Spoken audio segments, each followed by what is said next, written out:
Hello, good morning, नमस्कार। अभी हम बात करेंगे कि मंगोलिया ने क्यों व्लादिमीर पुतिन को अरेस्ट नहीं किया, जबकि उनके खिलाफ अरेस्ट वारंट जारी हो चुका था। किसके तरफ से? इंटरनेशनल क्रिमिनल कोर्ट के तरफ से, है ना।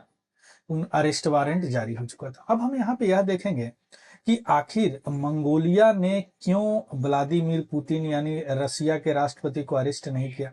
यह जो आईसीसी है, यह अरेस्ट वारंट जारी किया है, किस कानून के तहत किया है, यह व्लादिमीर पुतिन पे किस अपराध के तहत यह जारी किया गया है, मंगोलिया ने क्यों अरेस्ट नहीं किया, है ना। इसका क्या निहितार्थ इम्प्लीकेशन होगा मंगोलिया पे और रसिया पे, ये सारी चीज अभी हम समझने का प्रयास करते हैं। चलिए शुरू करते हैं न्यूज से। व्लादिमीर पुतिन सही सलामत यानी बिना अरेस्ट हुए 4 सितंबर को अपने देश रसिया पहुंच गए। वह 2 तारीख को यहां से निकले थे, रसिया से मंगोलिया पहुंचे थे, है ना। और उनके खिलाफ आईसीसी इंटरनेशनल क्रिमिनल कोर्ट की तरफ से वारंट था कि उनको अरेस्ट किया जाए। उन पे अपराध था वार क्राइम का यानी युद्ध अपराध का। अभी हम देखेंगे सब क्या होता है ना। और यह जो आईसीसी है यानी इंटरनेशनल क्रिमिनल कोर्ट किस कानून के तहत?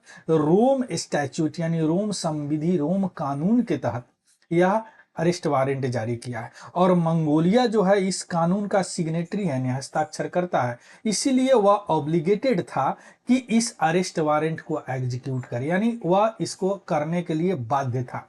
लेकिन उन्होंने ऐसा नहीं किया इस स्टैच्यूट के तहत, इस कानून के तहत, इसलिए जिसके कारण पूरे देश में, पूरे विश्व के सारे देश में एक आउटरीच माहौल है ना।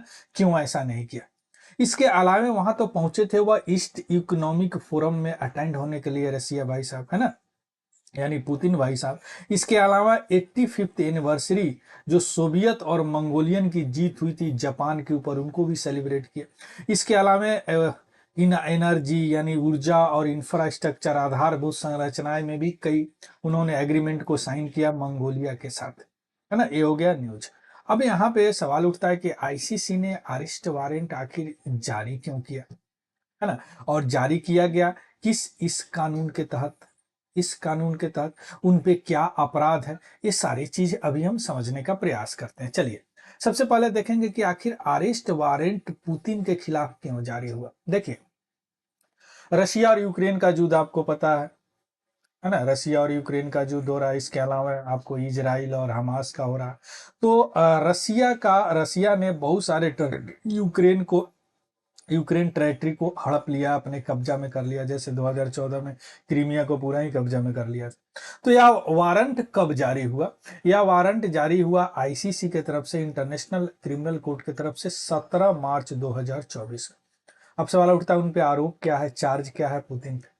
पुतिन पे चार्ज है, पुतिन और उनके एक करीबी है मारिया लवोवा बेलोवा, उन पे ये चार्ज है कि जो भी यूक्रेन का जो एरिया रसिया ऑक्युपाइड किए हैं, हड़पे हैं, उसमें से सिविलियन को अपहरण करना या डिपोटेशन यानी वहां से जबरदस्ती उनको निर्वासित करना, या एक अपराध है ना। किसके तहत? रोम कानून के तहत, रोम स्टैच्यूट के तहत, है ना। जो कि रोम स्टैच्यूट इसको है, यानी अनलॉफुल डिपोटेड और ट्रांसफर ऑफ सिविलियन से रिलेटेड है समझ में, यानी या इसके तहत अनलॉफुल डिपोटेशन के तहत रोम स्टैच्यूट पे इन पे अरेस्ट वारंट जारी हुआ।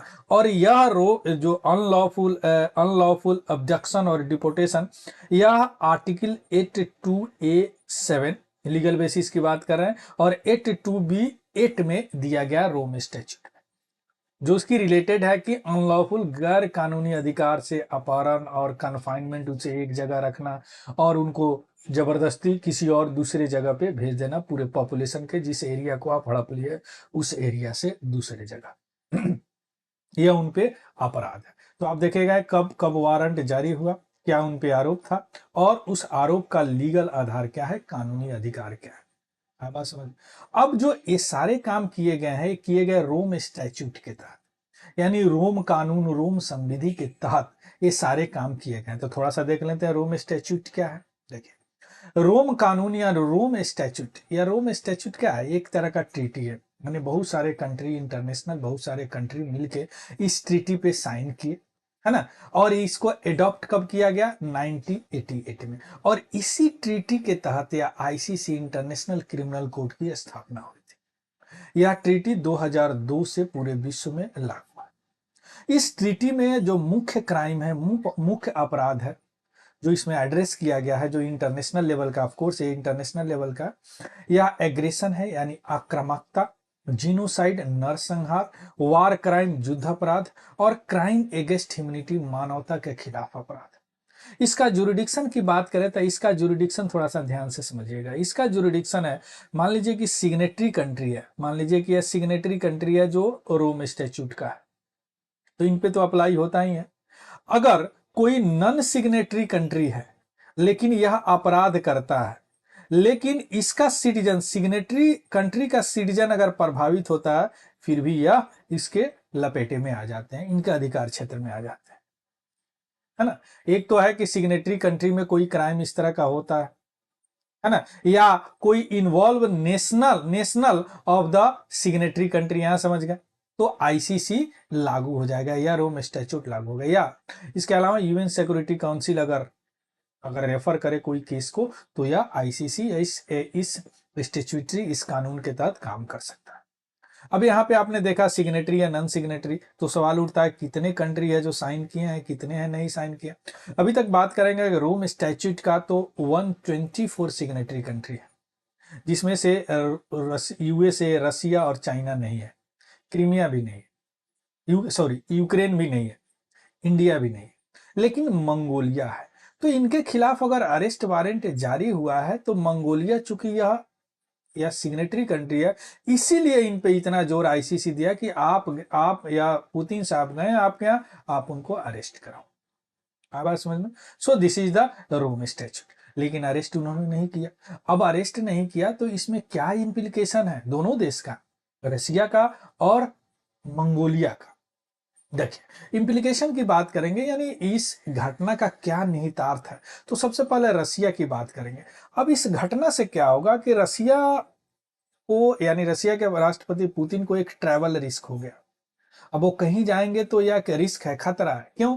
क्योंकि जो भी आईसीसी कंट्री है सिग्नेटरी, यानी इस स्टैट्यूट को साइन किए हुए, यानी इंटरनेशनल क्रिमिनल कोर्ट का सिग्नेटरी जो भी कंट्री है, हस्ताक्षरकर्ता देश है, वो हमेशा डर बना रहेगा कि कहीं वो अरेस्ट न कर ले। क्यों ऐसा?